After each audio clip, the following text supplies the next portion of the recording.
Bir kun boshimizda bor shu. Shap turpoq tashlayotganini eshitib yotadi.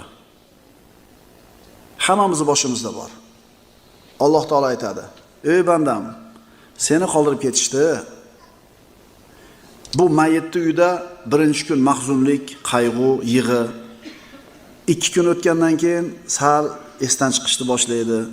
Bir hafta o'tgandan keyin bu mayitni odamlar sekin-sekin unutib, hamma o'zini ishi bilan ovora bo'lib ketadi.